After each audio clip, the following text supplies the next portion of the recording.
It was older, but also the younger people there were with people who understood. They were also with their parents. And a lot of people, too, is like when you're going to...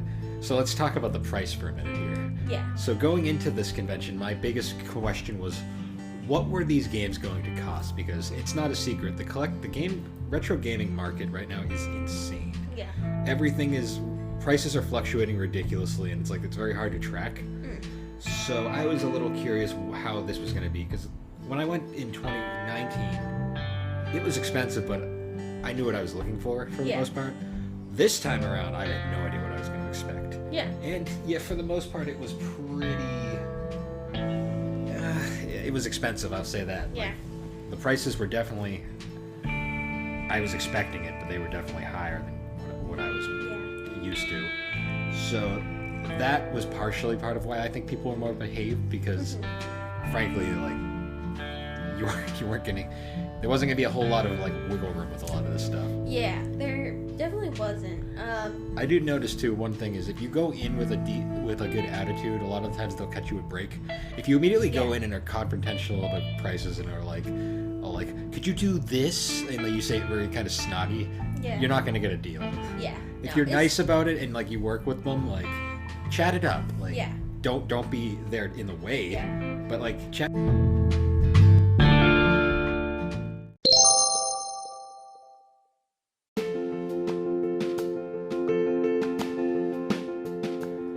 Hey guys, and welcome back to the Gaming and Collecting Podcast. On this episode, me and Alex are going to be discussing our recent trip to Retro World Expo in Connecticut, going over topics like the experience overall, some of the finds we found, other cool little kiosks and booths we pursued during our trip, as well as just the general experience and some of the thoughts we had over the entire trip. Because honestly, it was a blast. But anyways, guys, thanks once again for joining us as we discuss the games that shaped us. Convention time.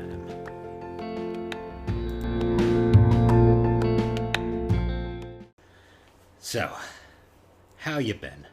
Well, it's been a day since we last recorded podcast, so I've been great. How have you been? Oh, it's been a busy day. Very eventful. Yep. We woke up. Got ready. And went to breakfast. As one does. We went to the best spot in town, the diner. Yep. And then, so our big event... Oh, wait, what'd you have to eat? It was a burrito, but Explain. It was a breakfast burrito. Yeah, and it was good. And I had an omelet. Yes. With coffee. We both had coffee. We had a lot of coffee today. Yep. Well, you did. I did not. I had a cup and a half at the diner. You had 2 cups at the diner. But anyways, so our big event for today was we actually went to Retro World Expo in Connecticut. Whee! And second time going. Yep, our second time going, because last year was canceled, but this year was made the comeback. Mm-hmm. And, so I guess probably the biggest thing we could talk about is just comparing it to Kineticon, which we went to which we discussed in a previous episode. And I have to say, this was a lot more relaxed than... Yes. Well, I'd have to say Kineticon was more on the lines of a Boston Comic-Con. It was a very generally it was diverse. Comic books, anime, video games. There wasn't really a theme. Pop culture. It was more just nerdy stuff, the convention. Yeah, it was kind of nerdy fandoms things, the convention. But Retro World was video games. Yeah, Retro World is a gaming convention from beginning to end. There is anime-ish stuff there. Oh, yeah. But it's almost from the 100% gaming focused. Yeah, for the most part, you're there to find games and then maybe get some pop culture stuff. But for the most part, it's game central. Yeah, and even getting in was super chill. It was you waited in a line for a few minutes. Yeah. Got your tickets. Got your wristband. Went in. Then we went upstairs. Had to get our lanyards. Mm-hmm. And yeah, because we had a deluxe thing. Because thank you, Mom. We had the early access, so we had easier clearance to get in, basically. Well, we got these cute little backpacks and lanyards, and then t-shirts and lanyards, and it was pretty cool. It was a nice little thing. So then, It was also a bit more low key this time around Oh yeah. compared to the original, because the original Retro World was like Well, a you mean multi. not the original, but like Well, our the first one we went to, experience? Yeah. 2019, was a bit more like it was multiple floors, like all sorts of like Mm. panels everywhere, like big like events and stuff. This one was a bit more low key, mostly also because they were sharing it with a Home Expo. It was Yeah. like a home and garden expo. which was hilarious because the drastic like shift in like Well, different and people. what was funny too was like the parking. So at this convention center, the parking situation, we never have not gotten lost in the parking lot, but we're going in and there's just like so many people here, and we were just like, Bill's just like, I told you so, because we were running late. We were running late, and Bill was like, we shouldn't stop for breakfast, and I was like, I'm eating breakfast. You're getting it whether you like it or not. So we got breakfast, and the convention started at 10, and we got there at like 10:30, and like we're going to park, and there's just like a lot of cars, so we're like, so I'm like, shit, Bill's right, shit, but then it turned out that it was also because there was 2 conventions there. Yeah, Because really, like, the line we sat in was like, it went pretty quick. we were like there for maybe like 10 minutes max, 5 to 10 minutes max, like really not that long at all. And the process to get in was super easy. It was just like scan a QR code, get a wristband, boom. Boom, in. None of this. See, I think Kineticon was a bit more hyper safe, I guess you could say. But also Kineticon had more risks to it though, because there was more people like with props and stuff, Yeah, that's and true. larger bags and stuff. So I think it's kind of like give and take. They also didn't. So this convention utilized like the ticketing booths that they had, and Kineticon used like their own kind of ticketing system. But I also just think the crowd was not as big as what Kineticon's was. Like I think Kineticon had more people, but it catered to more audiences. But Retro World still definitely did have a lot of people. Oh, it had a lot of people, but I think because Retro World is such a niche. So because it's gaming, a majority of the actual area is strictly like collecting like vendors. Yeah. Like the majority of the convention is like vendors and stuff. Yeah. And it's not like there is some vendors that sell like art and stuff, but for the most part, it's like legitimate businesses that are selling their products. Yeah, like games and stuff, like game stores and everything. Because one of the booths was actually a game store that's right down the street from my work. Yeah. So I was like, I saw their booth and I was like, oh, I know that place. It's literally down the street from my work. Yep.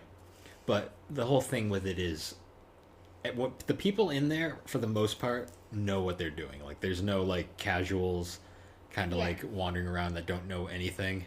No, for the most part, people knew what they were getting into, and they knew what they were buying. Yeah, and selling. like game collectors. Yeah, game collectors are kind of on a different wavelength because of just we take this down to like a science a lot of the time with like pricing and like value, and like we individually inspect every little nook and cranny of every object we buy.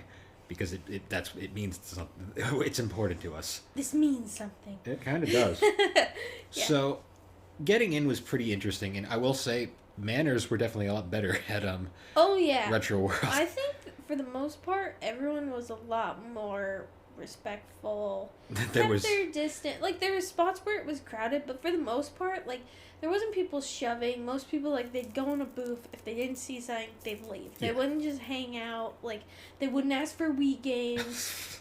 They didn't ask about the boba tea or yeah. And they didn't talk about how they like to do digital art. So you know. No, but I did notice too. Like there was a lot more. Like if someone bumped into you, you'd immediately get, oh, I'm sorry, and like it's like everyone was just a lot more polite. But also, I think the crowd was a lot older.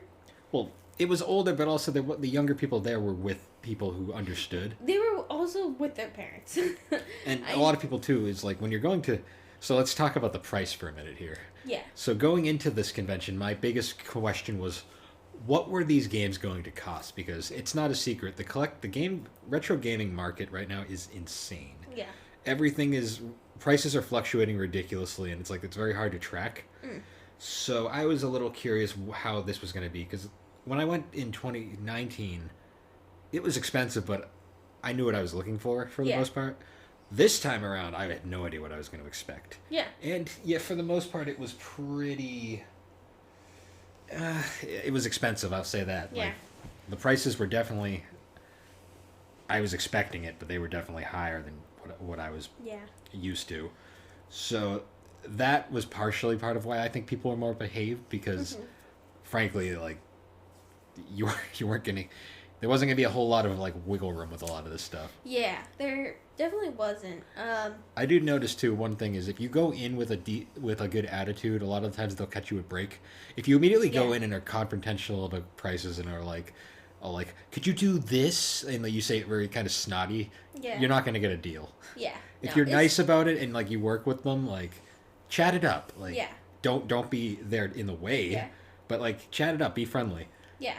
But also show that you're genuinely interested in it and also that you actually have knowledge of it. Because I feel like when you show that you have knowledge and you know what you're talking about, they're going to give you the fair price. Because they know they can't give you the higher price.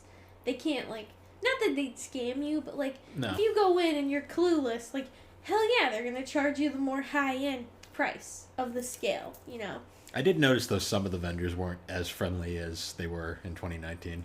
Yeah. Some of them were kind of like, I tried starting conversation, they were like, yeah, games are expensive. And I'm like, okay, I see you're going to be a robot. That's fine. No. It might have just been, though, they might have been told maybe by the convention to kind of keep people moving because of, like, you didn't want I don't think so because there was good people I saw at some booth for, like, literally, like, I passed the booth 4 times and they were still there, so I don't think that was it. Yeah. I just think some of them weren't up for chatting. Yeah. They might have been tired, though, and, you know, it's a long day for them, so gotta cut them some slack. Well, I mean, it just opened. Yeah, but they were probably there yesterday setting up and stuff. Maybe, but I don't know. Maybe they just dealt with some kid asking for Wii games and they just couldn't take it anymore, you know. Yeah. Maybe they wanted boba tea. They didn't even sell boba tea, Phil. I don't know. You know. I did notice, though, the flow was much better this time around. Yeah. There wasn't any, like, awkward stopping. Nothing pisses me off in conventions more than when people just stop in the middle of the thing. It's like, if you gotta stop, move to the side, like, find a spot. Yeah. Don't just, like, stop moving and completely screw everybody. I think I encountered that once, but it was in an area where it, like, wasn't even, like, really crowded, so it wasn't that big of a deal. But other than that, no. Like, most people, well, except also for, like, that family who just, like, had their kids sitting on the ground, and I was just like, oh, yeah, great. Watch your kids get stomped on, sure. Like, in the middle of an island, I was like, okay. That happens sometimes. Yeah. There was also that one booth that was really small that we got trapped in. Oh, yeah. There's one point where we just couldn't escape. Well, because of how it was, like, angled and stuff, it kind of was It had this one tiny entrance, and it was, like, a square. Yeah. And, like, there was a bunch of games I wanted to look at, but this one guy was just, he wouldn't move, and I was like, he isn't going to move, so I'm going to go somewhere else. Done. Yeah. I was like, sorry, guys. Yeah. But, well, the worst part is he was trying to get the attention of the owner who was busy with, like, 4 other things at the time. Yeah. That was the booth where I did see that Inuyasha game, though, the DS one. Oh, yeah. And it was, like... It was $150. Yeah. And I was like, I bought that a year ago for $20. Oh, God. I was like, damn. Wow. Like it, and it's not that good. It's okay, but it's not a $150 game, No. in my opinion. But that's beside the point. But I noticed that you know what I noticed too, the quote unquote celebrity like appearances, they weren't in the normal spot. They were more hidden somewhere, I think. I didn't even see any of the celebrity, like a celebrity area. air quote. I didn't even see any of them. I don't know if they like maybe they were just doing like panels and stuff. Maybe, or they moved to a different area. Yeah, because upstairs we didn't see any of the panels, but upstairs there was an area for panels, so maybe they also had the guest up there. It's not that I really was desiring to meet any of them. Yeah, no, there wasn't. I mean, I could care less. I mean, it wasn't like I was walking by and happened to see Derek Alexander. I was like, I want to talk to him for a minute. Yeah. Because but they were like very open, like in like, it wasn't nearly as like. Well, it was actually kind of funny. I did notice there was actually a couple of like podcast booths, like booths that were for podcasts. Yeah. And I thought that was funny. I was just like, huh, Maybe someday that could be us. Yeah. No, that was interesting. I did like the art booths though, because there were some unique art designs. Yeah. I love conventions like this because people really get a shot to like do different things. Like, how many sticker booths did you see? I saw a lot of stickers. A lot of sticker. I love the custom art too. Like, it's not just like printed. Yeah, I actually found one of the things I bought was from a booth I got a sticker from last year. I got a JoJo's Bizarre Adventure sticker last year. And then they were there again, and I was like, hey, I bought this, well, not last year, in 2019. I bought this sticker in 2019, but I said last year. And then we both were like, wait a minute, there was a year, but it doesn't count. Anyways, so I ended up buying a couple more stickers from her. And she was pretty cool. She has some pretty cool art. Oh, yeah. I bought a Jolene sticker from JoJo's Bizarre Adventure, and I got Josuke, and then I got a Venusaur, and then I got two more. I got a Luffy sticker, and then I got Midoriya or Deku from My Hero Academia. So I got some pretty good stickers. Yeah, it was like it was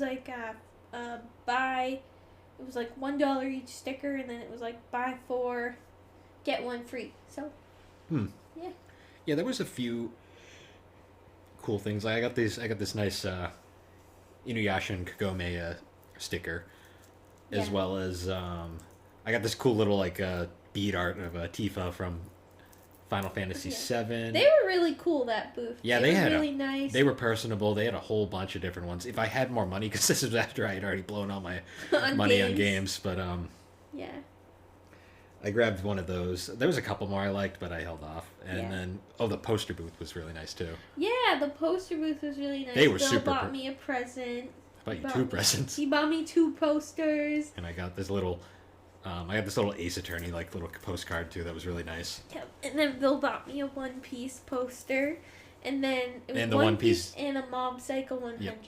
And then I got you the One Piece Game Boy Advance game. Yeah, he got me... It was like a Japanese... Game Boy Advance game. And it was complete in the box, too, which was nice. Yeah, it's on my shelf. Hiccup. I kind of choked a little bit on that, too. Anyways, it was a choke up. A hiccup, but choking. Now, my favorite thing, though, is... so I went through a bunch of booths. Like, I kind of was... So the first booth I saw, there was actually, like, 4 things that I really wanted, but they were all ridiculously expensive. And I was like, I'm not going to blow my entire, like, allotted funds in one booth. Yeah.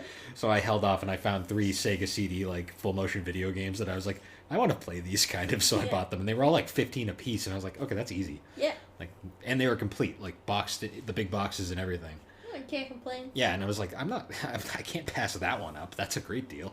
Yeah. So I picked those up, and I was like, I might come back later. So then I move on to the next booth, and I think I picked up a few small things at each booth. Like I found Mario Brothers on the NES. I found this one booth. I found Mario vs. Donkey Kong 2, and then the other one on DS. And along with Mario Party DS, because DS games are harder to come by these days. And I was trying, when you find a couple that are for a really good price, because these are all under 50, so I was like, sure. Yeah. Went there. I also found this one PS1 game I've seen multiple times. I've never picked it up. It's called like Evil Zone or something, or Zones. It's something Zone, but I finally picked that up. I'm going to check what that's about. Yep.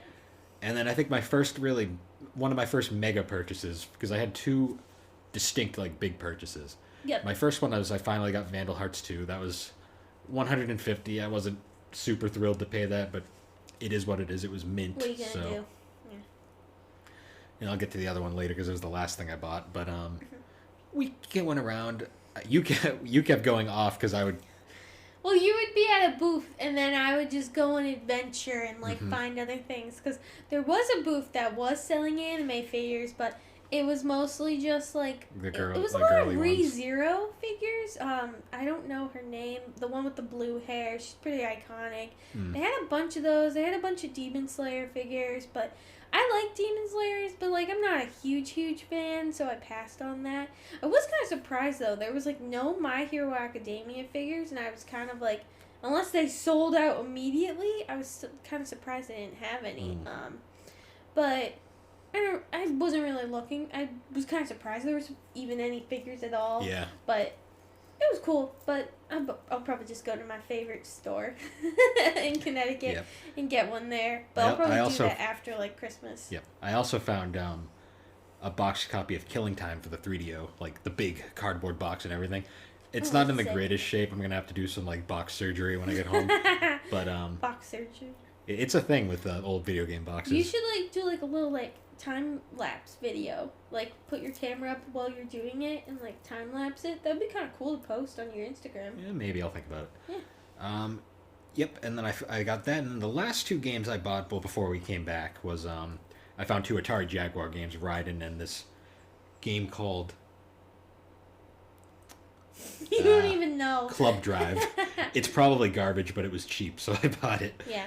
And then we kind of wandered around. That's when we bought all the art and like looked at different art stuff. Yeah. And then we went out and chilled out in the open area lobby Yeah. for a few minutes and Just got some fresh air, sat down for a little yeah, bit. chilled just- out. You walk a little bit, but then we decided to do one more loop. Yep, and there was one thing I wanted because I had seen it and I passed on it because I was out of money. Mm-hmm. So I decided I'd break out the I'd go out of the Budget. I'd break the budget cap once Yep. just for this because it was a great deal for what it was. I Yeah. found Rayman on the Atari Jaguar. Sick. It was $150, but you know I've seen that going for like double that when Yeah. you can find it. It wasn't boxed, but I mean it's pretty rare, so I finally got that. Yeah. And as I was leaving, they had a whole bunch of. So some guy, I guess they were telling me like a former GameStop employee dropped off a bunch of like the signage from like the old systems for like the walls and stuff where the systems Oh, used that's to so be. funny. So they just had like all these old like Game Boy Color, PlayStation, Sega, Nintendo, like all these old like big metal signs that they used to have at GameStop. So I bought one of the old PlayStation ones, and I was like, because it was like $8. I was like, hell yeah, I'm gonna do. I'll find something with them. I'll find something to do with this. Yeah, and if you want to see it, Pete Bill's Instagram. I posted it's on the gram. But, Yep. yeah, so it was like pretty cool, and I had to pose with it outside. Yes. But before we left, we also decided to go look at the little gaming area. Oh yeah, there was a the wrestling ring. Yeah, there's like a wrestling ring, and well, when I first walked by, I was like, "Bill, is that a wrestling ring?" And you're like, "Yes, yes, it is." And then he showed me a picture later of like people actually wrestling. I was like, "Oh, I kind of wish I got to see that," but it was fine not seeing it. And then they had like a bunch of gaming setups, like kind of like how it was set up at Connecticon too. Which but was we cool. didn't get to play it. No, they were we're too gonna crowded. play a bunch tonight too. Yeah, because they were crowded too. But there was also in that area they had this awesome like car, like decked out, tricked out car made by a guy named Russ Lyman or Lehman. If I mispronounced that, I'm sorry. But the thing is ridiculous. I posted that on Instagram too. It's like this decked out like Mario. It's got a big blue shell on the roof. Yeah. It's insane. And he had a Mario Kart live kart like track built around it. It was fun. Yeah, so that was crazy, and the atmosphere was really nice too. Like I don't think I've ever seen a gaming convention like with that great of an atmosphere in a while. Yeah, no, it was like pretty like you don't usually find like a gaming convention where the atmosphere is pretty chill, like or any convention. I feel like it's always like a lot of like stress, but this one was pretty chill. I never and felt relaxed. like I was swarmed either. Like one of my Yeah. least favorite things at a convention is like when you feel swarmed, Oh yeah. because there's like so many times where like you'll stop moving for 1 second, and the next thing you know you're surrounded. Yeah. And it's like, oh my god, it's like you can't get a freaking catch of air, like catch your breath. Yeah. This one you could Oh definitely. yeah, this one like, was chill. 'Cause Pause for a minute, relax. Well, people had a sense of like space. Like Yeah. it wasn't like the other one where it was like you were constantly getting like run into or like. Constantly getting barraged by other people. But it was nice. I mean, and there was a lot of cool things we saw, like, because the Odyssey that we Oh yeah, we saw an old. was insane. There was like, a Magnavox Odyssey that was like mint. in the the condition it was in was incredible. You posted a picture on your personal Yeah, Instagram. it was in my photo dump. Like But it was in there. Seeing that thing, like, and seeing how nice it was, and like how kept, like, that was just wicked cool. Like, I'd you love just to give it. don't see that. I would love to own one of those, but I have no place to put one. Nor Yeah. do I have a TV that would actually be able to play it. Right I now. saw a ton of really old, like a ton of stuff I was surprised to see. Like the Intellivision, is it, what's the one? It's the cards. the cars. Oh, the TurboGrafx. The TurboGrafx 64. But there was that booth that, like, it was just dedicated. Shitload of. It had so much but it had multiple actual consoles itself, and then plus all the games. Plus a Turbo Express. Yeah. Which is the handheld. It's the console, but it's a handheld. Yeah. Kind of like the Nomad, in a sense. It was pretty sick. I was like, wow, this is a lot of money right here. A lot of money everywhere. Yeah, there was a lot of cool stuff. Like, I saw a lot of, like, there was, like, one booth that was selling, like, just a whole bunch of Pong consoles. Yeah, I saw that one, too. I couldn't justify a lot of... There was so many things, like, I really wanted, but I just could not justify that price. Yeah. You know what I didn't see a lot, though, of this year? What? There wasn't a ton of imports. No. Like, last year... Well, not last year. 2019, there was, like, full booths of just nothing but imported Saturn games. Yeah. Like, imports, like, up the wazoo. It was, like... There was a few, but nothing, like, before. I wonder if it's harder now with everything. Well, there was less booths. Yeah. When we went the first time, there was everywhere. Like, yeah. There was definitely a lot less people. Well, I guess I overheard. I guess a couple backed out, too. That makes sense. Well, because I remember even at, like, ConnectiCon, it was kind of the same. Like, you know, there was a bunch of booths that, like, there's empty spots that either, like, there a bunch of people closed, but there was a bunch of people who backed out, too. So, I think it's just gonna happen. It amazed me how many Game Boys you would see, though. Yeah. There was Game Boys everywhere. Well, one thing you have to think about, too, is that, like, they may not have necessarily backed out, too.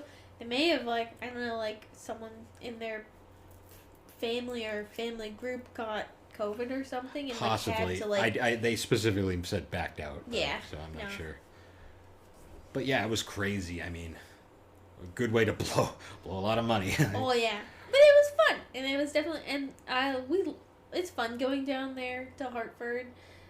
Wouldn't want to live there full time, but it's fun to go down and visit because there's just so much more to do.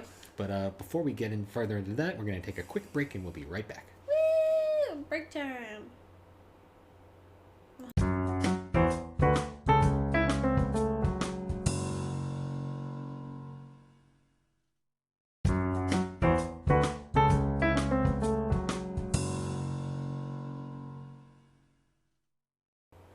And we're back. We are back. You know what I realized? We didn't actually talk about what we were drinking. Oh, yes. Our thing that we supposedly do.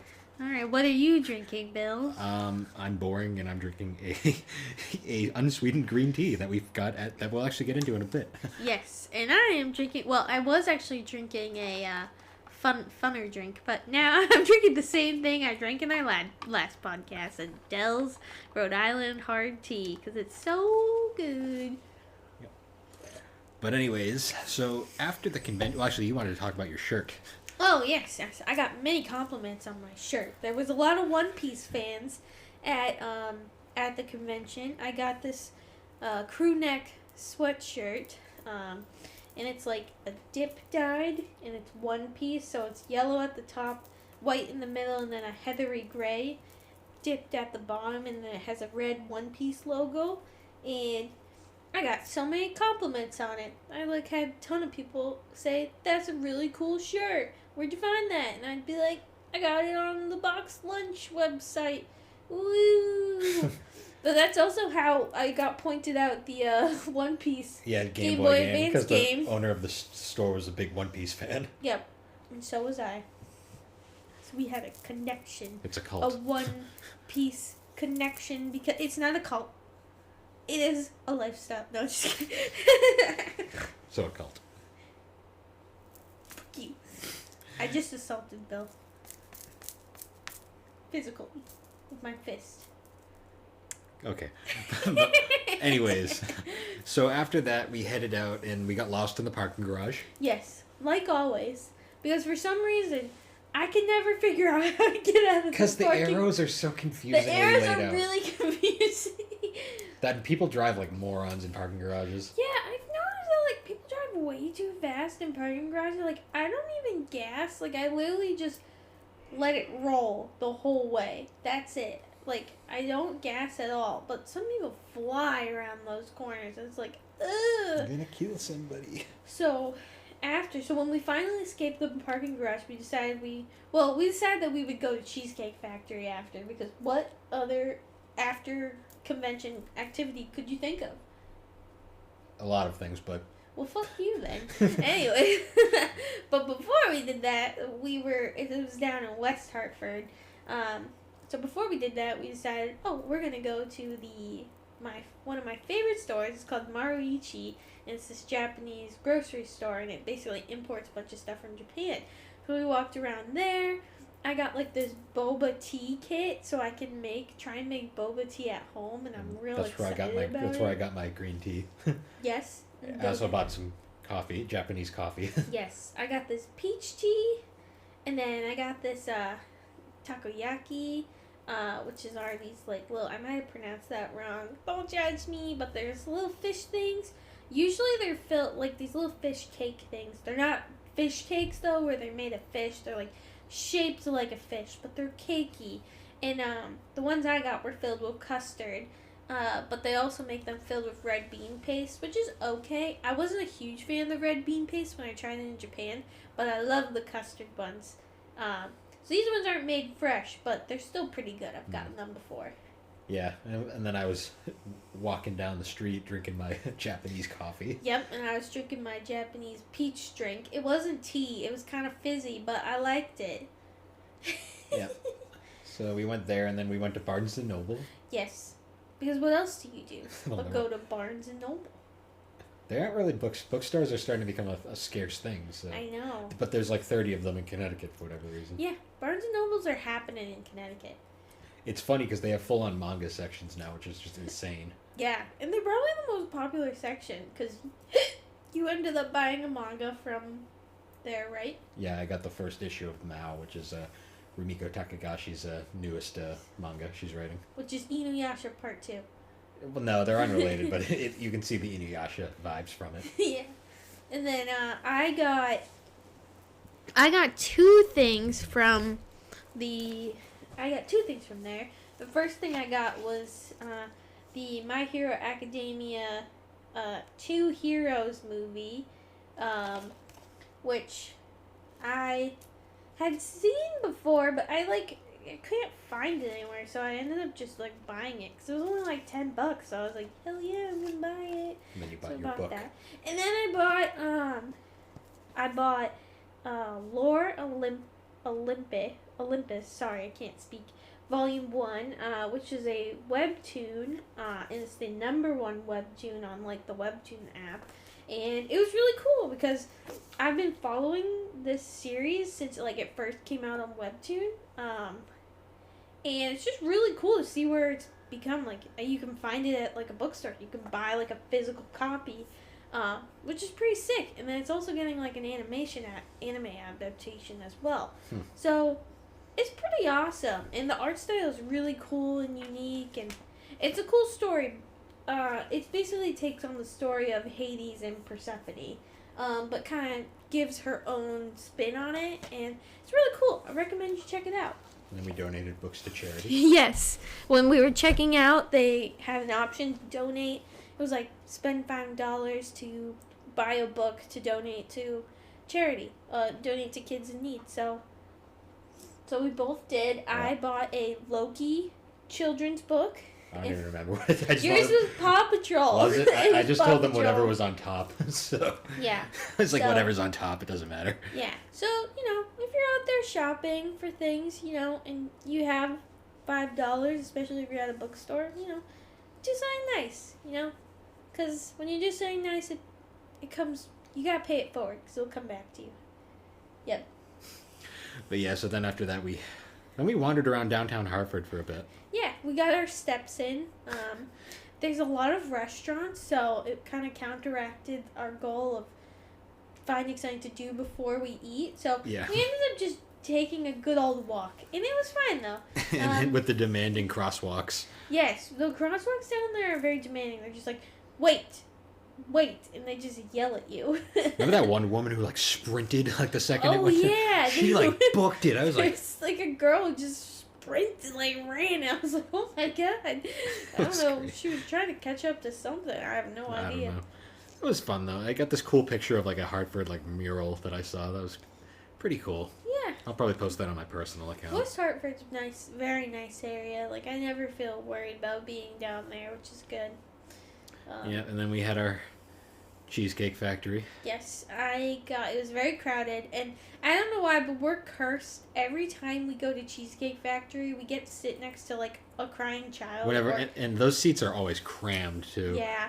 They just try and fit as many people in there, which I can't blame them. Nah, but it was like there was like the family just having like the argument with the kid the whole time. Well, and it was just like, so frustrating to listen to too, because like the kid was being a little shit. Like they were playing. Too into it, but what? Let's not get too into it. Well, basically, what just happened was like the kid was being a little shit, so the dad was like, "You're not getting cheesecake," and then the kid would cry, and then it would repeat, and I think it repeated like 8 times of basically the kid going, nee, nee, nee, and then it was, "You're not getting cheesecake." Either way, it was awkward. It was awkward as fuck. It was so awkward, but I was getting pissed. I was just like, just take his cheesecake away or not. I don't want to hear your family drama anymore. I know.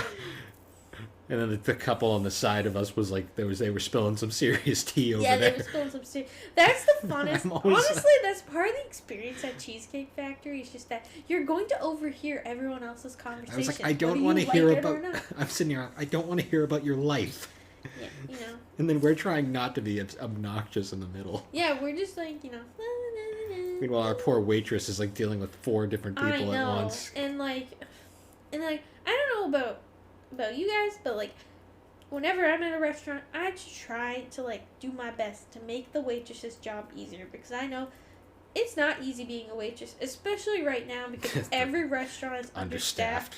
So I always try and stack plates. I try and do everything that I can because don't leave the place looking like a war zone. Yeah, because like the table next to us, they didn't even try to clean up at all, and it was just like, come on, like you could at least try and stack some plates. So be kind to your service workers, help them out as much as you can, because they really deserve it right now, because it's tough. Yeah. But other than that, then we headed back. Almost got killed on the highway because people are insane. Yep. No one knows how to drive anymore. Nope, no one does. It's always just like hit or miss. It's just like, all right. Yep. Am I going to die today? Who knows? But it's kind of sad. That was the last convention most likely for the year. Yeah, no. Well, we got Anime Boston to look forward to. If that ever comes back. If they ever... I gotta buy tickets. They've rescheduled it twice now. Yeah. It's like... we'll see. But we'll see. But that will probably be our next one, if it happens. Yeah, if not, hopefully. We don't know. I'd like it to come We back. still have the Anime Matsuri tickets, apparently. Yeah, in Houston. I'm not flying to Texas for that. So. Yeah. Especially, I feel like Texas is just going downhill right now. Let's not get into that. But, yeah. Anyways. Yeah, crazy collecting. So many games. I'm probably going to talk about them on my blog soon. Yep. Yeah, I mean, what was your favorite thing you saw? Honestly, we already talked about it, but, like, seeing that Odyssey... That was cool. Was sick. Like, I wasn't expecting to see that. But also just, like, honestly, it was just all the, like, retro, like, really old consoles that were in such pristine condition. There was games in there older than us. Yeah. And that was pretty sick to me. I thought that was really cool. How about you? A few things. I mean, like, obviously seeing, like, some of those games boxed were, like, insane. Yeah. Wasn't really digging some of the graded games that were, like, obscenely overpriced, but that's... Yeah. That was my first time even hearing about graded games, so... But I mean, there was some cool stuff. I mean, finding a good copy of Rayman on the Jaguar was cool, especially because Jaguar games are so hard to find, and they're all expensive as balls now. Yeah. I mean, but I have enough now that we can do a Jaguar episode at some point, so that'll be fun. Coming in the future. I gotta make sure I have 2 controllers first. I think I do. I thought you could plug the, like... No, it's not exactly the same plug. It's got a unique plug. But I believe I have 2. Okay.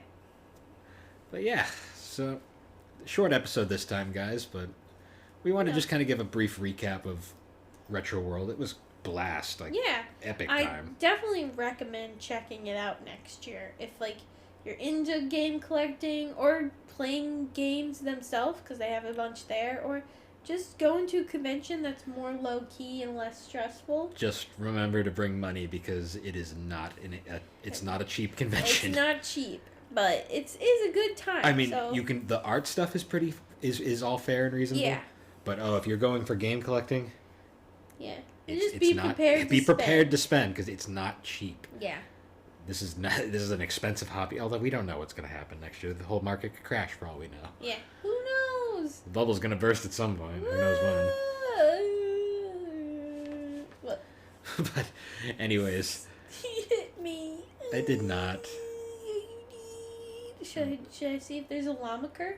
No. To call us out? Sign us out? No. That's too much time and effort. We're not going to stretch it They're that bad. all so sad. They wanted to hear my cat. I doubt sure. they did. Wow, I wanted to hear. How rude. Yeah, whatever. But anyways, guys, once again, thank you for joining us on the Gaming and Collecting Podcast. We are made on Anchor Podcast, and you can find us on all your major podcasting platforms, such as Spotify and Apple Podcasts. We're also available on YouTube, and you can find us on Good Pods. But once again, guys, thank you for joining us as we discuss the games that shaped us, and we will see you all next time. Conventions. Woo! Bye! Bye!